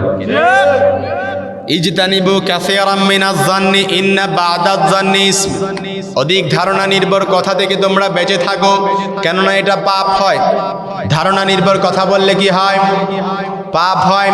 আপনি বললেন অমুকের মেয়ের দেখছি অমুক পার্কে ঘুরতেছে, আপনি যে ধারণা নির্ভর কথাটা বললেন, তার মানে আপনি আপনার ঘাড়ে কি নিয়ে আসলেন? পাপ নিয়ে আসলেন। তার মানে কিছু লোক সমাজে এরকম আছে, ধারণা নির্ভর কথা বলে একের কথা অন্য জায়গায় লাগায় সমাজে একটা গিরিঙ্গি লাগাতে চায়। এরকম আছে না? না, ইজতানিবু কাসীরাম মিনাজ যান্নি ইন্না বা'দাজ যান্নি ইসম। খবরদার, ধারণা নির্ভর কথা বলো না। ধারণা নির্ভর কথা বললে কি হয়? পাপ হয়। আল্লাহ পাক সহি সমাজ দান করুক, পড়েন আমিন।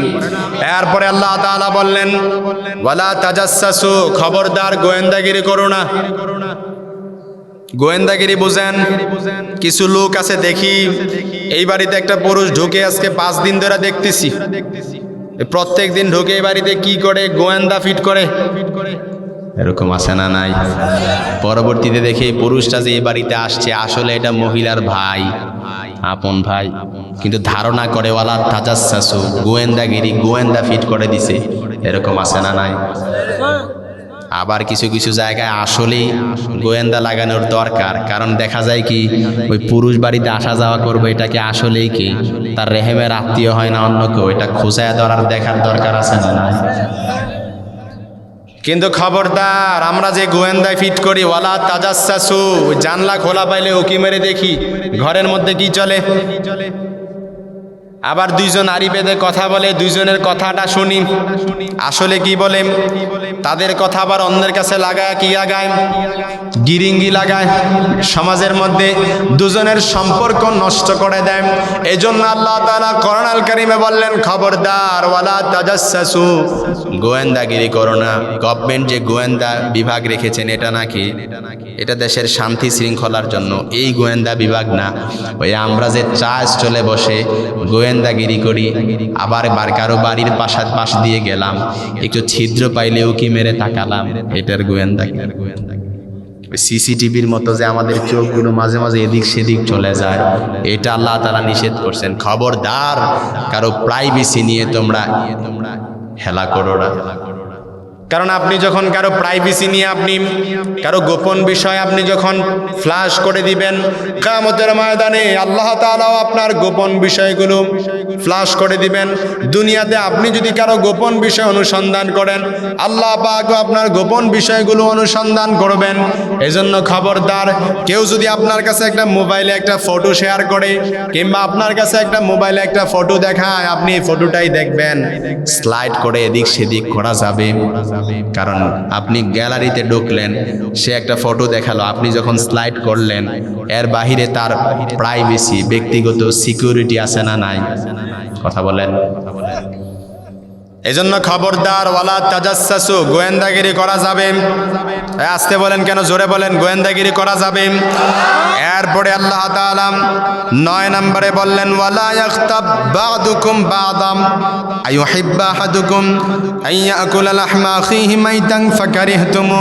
খবরদার, তোমাদের মধ্যে কেউ যেন কারো নামে গীবত না করে। আমাদের সমাজে এই গীবত একেবারে নাই বললেই চলে।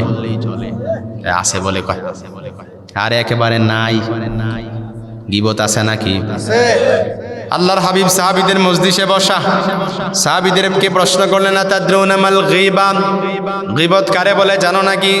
সাহাবীরা বললেন আল্লাহু আ'লামু ওয়া রাসূলু, আল্লাহ এবং তার রাসূল ভালো জানেন। আল্লাহর হাবিব বললেন যিকরুকা আখাকা বিমা ইয়াকরাহু, তুমি তোমার ভাইয়ের অনুপস্থিতিতে যেই কথাটা বললা সেটাই কি? গীবত। সাহাবীরা প্রশ্ন করলেন ইয়া রাসূলুল্লাহ, ইয়া হাবিবাল্লাহ, আমি আমার ভাইয়ের নামে যেটা বলেছি এটা যদি আমার ভাইয়ের মধ্যে আসলেই থেকে থাকে, এই কথাটা যদি আসলেই সত্যি হয়, আল্লাহর হাবিব বলেন আরে তাহলেই তো গীবত। আপনি আপনার ভাইয়ের নামে তার অনুপস্থিতিতে যেই কথাটা বললেন আসলেই সেই কাজটা কি করেছে, আপনার কথার মধ্যে কোনো ভুল নাই, আসলেই কথাটা কি সত্যি, আপনি এই কথাটা তার অনুপস্থিতিতে বললেন, তাহলেই সেটা কি হয়ে যাবে? গীবত হয়ে যাবে। আর যদি সেই কথাটা সেই কাজটা না করে থাকে তাহলে সেটা গীবত নয়, ফাকাত বাহাত্তাহু, তাহলে সেটা মিথ্যা বহতান আর মিথ্যা অপবাদ। ঠিক কিনা বলেন? এজন্য আপনি আপনার ভাইয়ের নামে চায়ের স্টলে বসে বসে গীবত করলেন, চুগলখড়ি করলেন, সমালোচনা করলেন, আপনি তো এটা করলেন নাই, আপনি আপনার ভাইয়ের মৃত ভাইয়ের পচা গোশতগুলো ভক্ষণ করে নিলেন। ঠিক কিনা? আল্লাহর হাবিব সাল্লাল্লাহু আলাইহি সাল্লাম মেরাজের রাত্রিতে সফর করলেন, গিয়ে দেখলেন কিছু লোক জাহান্নামে, লাহুম আসফারুম মিন নুহাস, তামার আগুন দিয়ে তৈরি নখ বানানো, নখর ধারালো, ইয়াখদাশুনা বিহি ওয়ুজুহাহুম ওয়া সুদুরাহুম, তারা তাদের নখ দিয়ে নিজের গালের গোশতগুলো, বুকের গোশতগুলো টেনে টেনে ছিঁড়ে ছিঁড়ে খাচ্ছে। তাদের যন্ত্রণা দেখে জাহান্নামের অন্য লোকেরা থরথর করে কাঁপছে। আল্লাহর হাবিব জিবরাইলকে প্রশ্ন করলেন ইয়া জিবরাইল মানহুম মান হাউলা, এরা কারা?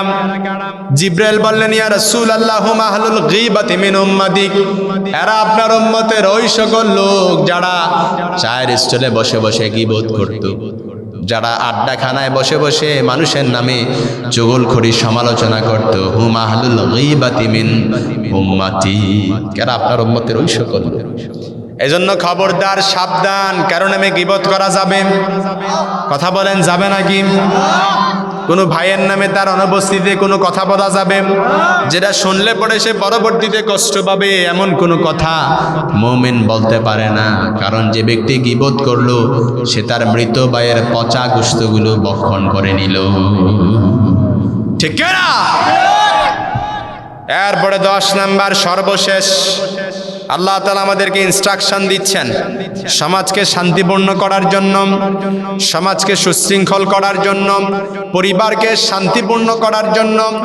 10 নম্বরে এবার আল্লাহ তাআলা আমাদেরকে গাইডলাইন দিচ্ছেন, আমাদেরকে ইনস্ট্রাকশন দিচ্ছেন। এতক্ষণ আল্লাহ তাআলা আমাদেরকে অ্যাড্রেস করে বললেন ইয়া আইয়ুহাল্লাযীনা আমানু, ওহে আমার ইমানদার বান্দারা। এতক্ষণ আল্লাহ কি বললেন? ইমানদার বান্দা বলে অ্যাড্রেস করেছেন। কিন্তু এবার আল্লাহ তাআলা বলছেন ইয়া আইয়ুহান নাস, হে মানব সকল। এতক্ষণ আল্লাহ বললেন আমানু, আল্লাযীনা আমানু, ইমানদারগণ। এবার আল্লাহ বললেন ইয়া আইয়ুহান নাস, যারা তাফসীর নিয়ে পড়াশোনা করেছেন তারা বোঝেন। তাফসীরে তাফহিমুল কোরআনের মধ্যে লিপিবদ্ধ করা হয়েছে, আমি সেখান থেকে নকল করেছি। ইয়া আইয়ুহান নাস, হে মানব সকল দ্বারা কি বোঝানো হয়েছে? হে মানব সকল দ্বারা এটা বোঝানো হয়েছে এই পৃথিবীতে হিন্দু, বৌদ্ধ, খ্রিস্টান, নাসারা যা বলেন সবাই আমরা কি ভাই ভাই। ইয়া আইয়ুহান নাস, এটা দ্বারা কি আল্লাহ মুসলমানদেরকে বলছেন? কথা বলেন না কেন? ইয়া আইয়ুহান নাস ব্যবহার করে মানব সকল বলেছেন, তার মানে এটা দ্বারা বোঝা যায় এই মানব সকলের কাতারে হিন্দুরাও আছে, বৌদ্ধরাও আছে, খ্রিস্টানও আছে, ইহুদি আছে, নাসারাও আছে, মুসলমানও আছে। ঠিক কিনা? তার মানে ইহুদি, বৌদ্ধ, খ্রিস্টান, হিন্দু সবাই আমরা কি? আমাদের মধ্যে কোনো ভেদাভেদ, কিন্তু আমরা ভেদাভেদ করি কি করি না? ওই টুপি দেখলে বলেও কোন পীরের মুরিদ, জুব্বা দেখলে বলেও কোন দল করে, দাড়ি দেখলে বলেও কোন দল করে, এরকম আছে না নাই? কাদা ছোড়াছড়ি আছে না নাই? নো, এগুলো করা যাবে না। আগে তার জুব্বা লেবাস, আরে সে তো ভাই, সে তো আপনার ভাই। কোনো দল ভাগাভাগি করবেন, আমরা সবাই কি ভাই ভাই, আমাদের মধ্যে কোনো ভেদাভেদ। টুপি দেখলে ভাগ করবেন, পাগড়ি দেখলে ভাগ করবেন, জুব্বা দেখলে ভাগ করবেন, দাড়ি দেখলে ভাগ করে নিবেন। সবাই আমরা কি, আমরা আর কাদা ছোড়াছুরি চাই না, ঠিক কিনা বলেন? সবাই আমরা ভাই। আল্লাহর হাবিব সাল্লাল্লাহু আলাইহি সাল্লাম সাহাবীদের নিয়ে মজলিসে বসা, এমন সময় এক ইহুদির লাশ আসলো। আল্লাহর হাবিব হুট করে দাঁড়িয়ে গেলেন। সাহাবীরা প্রশ্ন করলেন, ইয়া রাসূলুল্লাহ, ইয়া হাবিব আল্লাহ, আপনি দাঁড়ালেন যে? ইন্নাহু ইয়াহুদি, এটা ইহুদির লাশ, আপনি দাঁড়ালেন যে? আল্লাহর হাবিব বললেন, আওয়ালাইসাত নাফসান, সে কি মানুষ নাম?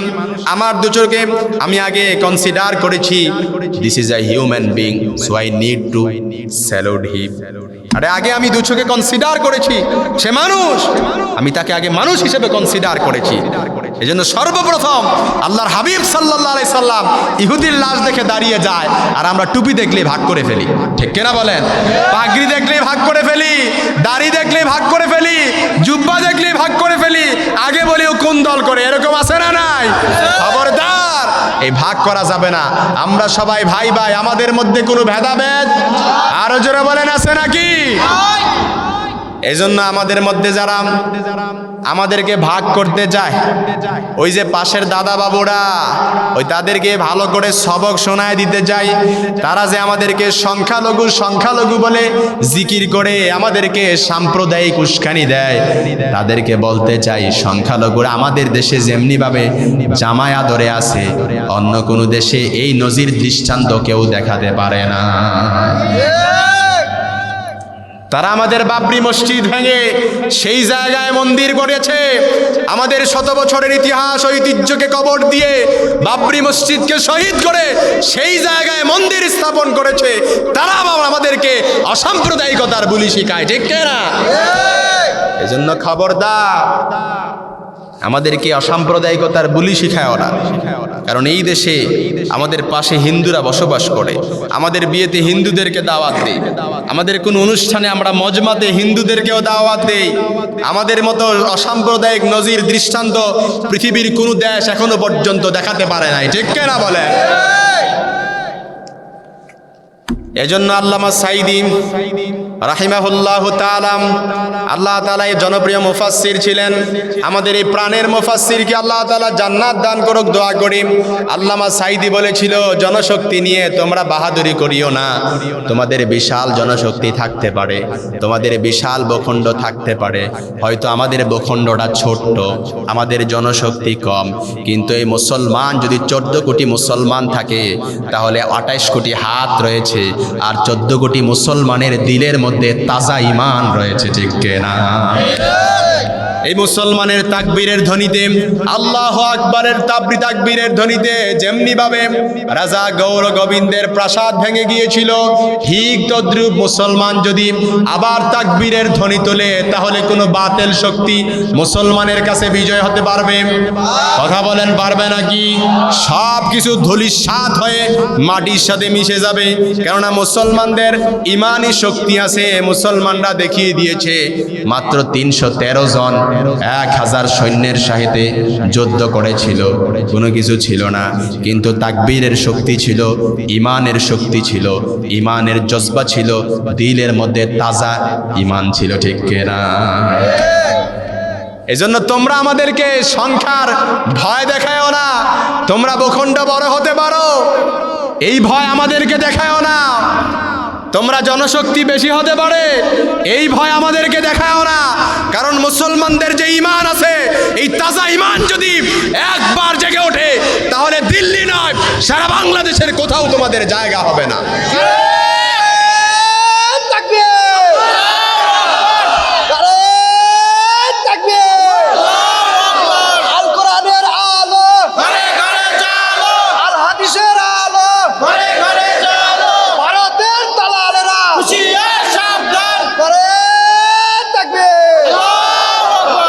ওই ভারতের দালালেরা নয়, শুধুমাত্র দালাল যে ভারতে আছে বিষয়টা এরকম নয়, দালাল বাংলাদেশেও আছে না নাই? বরঞ্চ আমরা বলতে চাই, ইসলামের যে সকল শত্রুরা আছে, সাবধান হয়ে যাও, তাহলে লেজ গুটিয়ে তোমাদের মা তো দিল্লি দিল্লি পাঠিয়েছি, দিল্লিও তোমাদের জায়গা হবে না। এজন্য আমার ভাইয়েরাম, আমরা আমাদের ইসলামকে কলিজা দিয়ে ভালোবাসি। আপনি আমাকে নিয়ে প্রশ্ন তুলবেন, আমি কিছু বলবো না। আমার বাবাকে নিয়ে প্রশ্ন তুলতে পারেন, আমি কিছু বলতে পারবো না। হয়তো মাথা নিচু করে চলে আসবো, কারণ দেখবো আপনার ক্ষমতা বেশি, কিছু বলা যাবে না। কিন্তু আপনি যখন আমার ইসলাম নিয়ে প্রশ্ন তুলবেন, আমার নবী নিয়ে প্রশ্ন তুলবেন, আমার আল্লাহ নিয়ে প্রশ্ন তুলবেন, তখন আর আমরা ক্ষমতার ভয় পাই না, তখন আমাদের ঈমান তাজা হয়ে যায়। তখন আমাদের এটা ঈমানের প্রশ্ন, যদি না বলি তাহলে ঈমান কি হয়ে যাবে? বিক্রি হয়ে যাবে। কথা বলে না কেন? এজন্য মাহমুদ বিন কাসেম সারা ভারতবর্ষ শাসন করেছে, বিজয় করেছে। মাহমুদ বিন কাসেম মাত্র 17 বছর বয়সের তাগড়া নওজোয়ান কিশোর ছিল, যুবক বয়সে এখনো ভালো করে উপনীত হয় নাই। কিন্তু মাহমুদ বিন কাসেম সারা ভারতবর্ষকে বিজয় করেছেন। আমরা সেই মাহমুদ বিন কাসেমের উত্তরসূরি, আমরা শাহ মাহদুমের উত্তরসূরি, আমরা শাহজালালের উত্তরসূরি, আমরা শাহপরানের উত্তরসূরি। আমাদেরকে আলতু ফালতু ভয় দেখায় লাভ নাই। আল্লাহ পাক ওই পাশের দেশের দাদা বাবুদেরকে সহি সমঝ দান করুক, পড়ে না আমিন। যে মা দিল্লি গিয়ে পালিয়েছে, সন্তানদেরকে এতিম অসহায় করে, এই বাংলাদেশে যে সকল এতিম আর অসহায় সন্তানেরা আছে তাদেরকেও আল্লাহ তাআলা সহি সমঝ দান করুক, পড়ে না আমিন। এই ভুল থেকে তাদেরকে শিক্ষা নেওয়ার তৌফিক দান করুক, পড়ে না আমিন। আপনারা রাগ করেছেন? কষ্ট পেয়েছেন? আমি কি বানিয়ে বানিয়ে কোনো কথা বলেছি? তারপরও কিছু লোক আছে পরের দিন সকালবেলা বলবে যে হুজুর যা বলেছে ওই ওই ওই জায়গায় এটা ভুল বলেছে। এরকম কিছু লোক খুঁজে পাওয়া যাবে? ওই এগুলো আমি ডোন্ট কেয়ার। কারণ যেই কথা এটা বলতে হবে, তা না হলে হক আদায় হবে না। যতগুলো কথা বলেছি কোরআন এবং হাদিস অনুযায়ী বলেছি, তারপরও মিসআন্ডারস্ট্যান্ডিং, স্লিপ অফ টাং হয়ে যেতে পারে। আল্লাহ তাআলা ভুলগুলো ব্যতি রেখে ভালোগুলো নিয়ে আমল করার তৌফিক দান করুক, পড়ে না আমিন। আরো জোরে পড়ে না আমিন। হাদা মা ইনদি ওয়াল ইলমু ইনদাল্লাহ। ইশকে ইলাহি, আল্লাহ প্রেমের স্ফুলিঙ্গে দগ্ধ হোক আমাদের জীবন, পরম মাওলার সমীপে সমর্পিত হোক আমাদের জীবন। আসুন আমরা আমাদের এই নশ্বর ভঙ্গুর দুনিয়ার পেছনে সময় নষ্ট না করে এই সময়টাকে মহান আল্লাহ তাআলার সাথে জুড়ে দেই। রাজি আছে মুসলমান? কারা কারা রাজি? দু হাত উঁচু করে আল্লাহরে দেখা দাও। লিল্লাহি তাকবীর, লিল্লাহি তাকবীর। আল কোরআনের আলো ঘরে ঘরে জ্বালো না, ওই সংসদে জ্বালো। আল কোরআনের আলো, কারণ মেম্বার অফ দ্য পার্লামেন্ট বাংলাদেশের সর্বোচ্চ পর্যায়ে, সেই জায়গায় যদি কোনো কিছু আইন পাশ হয়, গত 16-17 বছরে বহু আইন পাশ করে আমাদেরকে স্তব্ধ করে দেওয়া হয়েছিল। এজন্য কোনো আইন যদি পাশ হতে হয় সংসদে পাশ হয়। এজন্য আগুন আগে যদি জ্বালতে হয় আল কোরআনের আলো, কোথায় জ্বালতে হবে? সংসদে। কারণ সংসদ যদি ঠিক হয়ে যায় পুরো বাংলাদেশই কি ঠিক হয়ে যাবে। আল্লাহ পাক তৌফিক দান করুক, পড়েন আমিন। মুনাজাত দিয়ে দিব না, কথা বলবেন।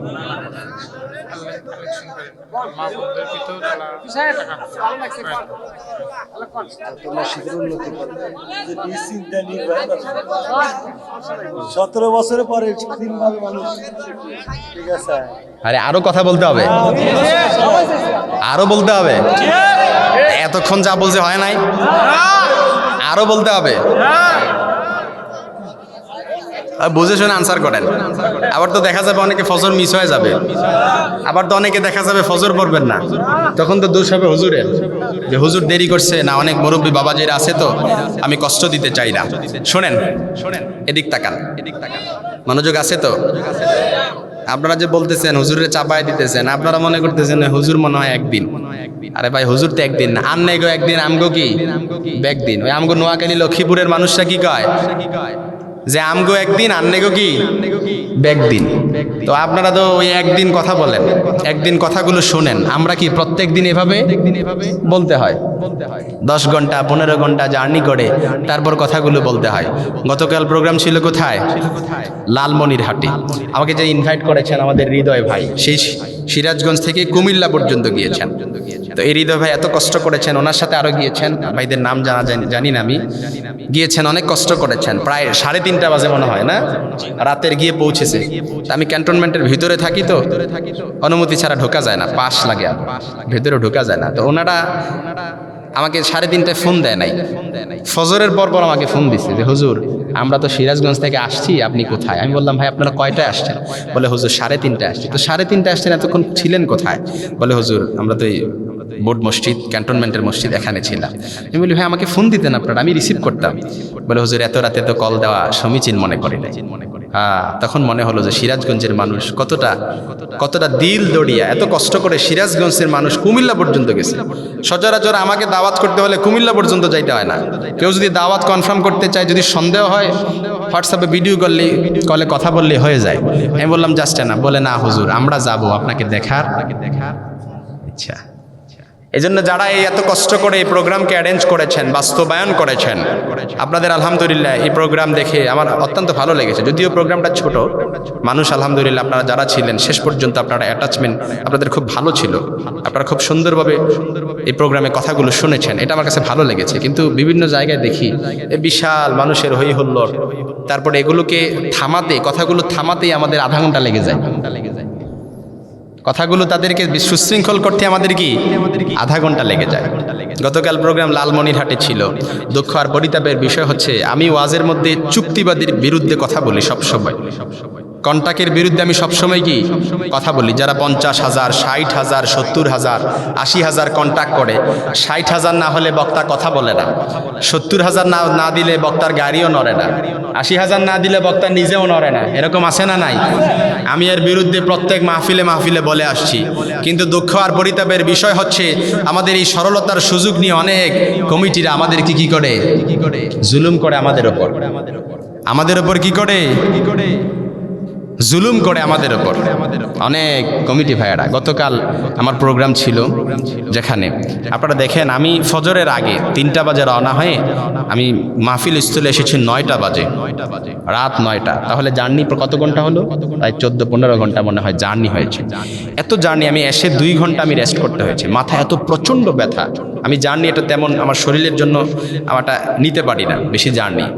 এত কষ্ট করে আসলাম, এত সুন্দর আলোচনা করলাম, মাহফিলগুলো মানুষও খুব সুন্দরভাবে সবাই মুসাফা করতেছে যে হুজুর খুব সুন্দর আলোচনা করছেন, আলহামদুলিল্লাহ আপ্যায়নও যথেষ্ট ছিল। কিন্তু আফসোস আর পরিতাপের বিষয় হচ্ছে তারা ওয়াজ করার পর তারা আমার কাছে এত মোটা একটা ভান্ডেল ধরায় দিল।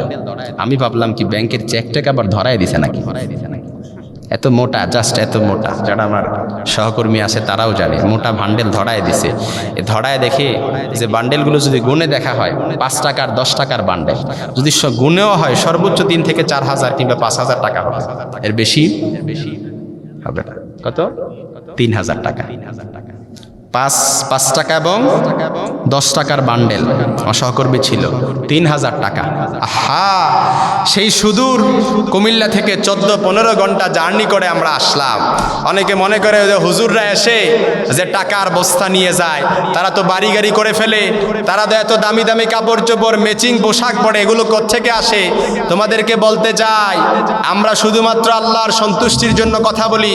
ওই যদি টাকার জন্য কথা বলতাম তাহলে লালমনিরহাট নামটা বলতে চাই না, মিডিয়া ভাইরা যারা আছেন নামটা কেটে দিবেন, আমি কোনো জেলাকে ছোট করতে চাই না। যে উত্তরবঙ্গে আমরা গেলাম, সেই জায়গায় তারা যে আমাকে 3,000 টাকায় 5 টাকা 10 টাকার ভান্ডেল ধরায় দিল, তারা আমার উপর কোন ইনসাফ করেছে? এটা আপনাদের কাছে প্রশ্ন রাখতে চাই। কথা বলেন। এজন্য বলতে চাই যে অনেকে বলবেন যে হুজুর এক প্রোগ্রামে না আপনারা 3,000 টাকা দিছে, বাকি সব প্রোগ্রামে তো 40-50 করে এমনিতেই নেন। না ভাই, আমাদের এই ফিরিস্তি শুধু এক প্রোগ্রামের না, এরকম বহু ফিরিস্তি আপনাদেরকে শোনাতে পারবো যে আমাদেরকে টাকা 20 টাকা 10 টাকার ভান্ডেল ধরায় দিছে।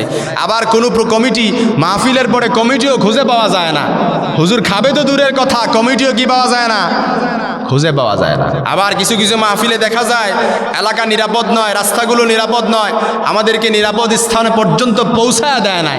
বলে হুজুর ওয়াজ পর্যন্ত আপনার দায়িত্ব ছিল, যত আপ্যায়ন ওয়াজ পর্যন্ত। ওয়াজের পরে ওই হুজুর কি জাহান্নামের আগুনে যায় না হুজুর বাড়ি পর্যন্ত পৌঁছায় না জান্নাত পর্যন্ত পৌঁছায়? এটা আমাদের দেখার বিষয় না।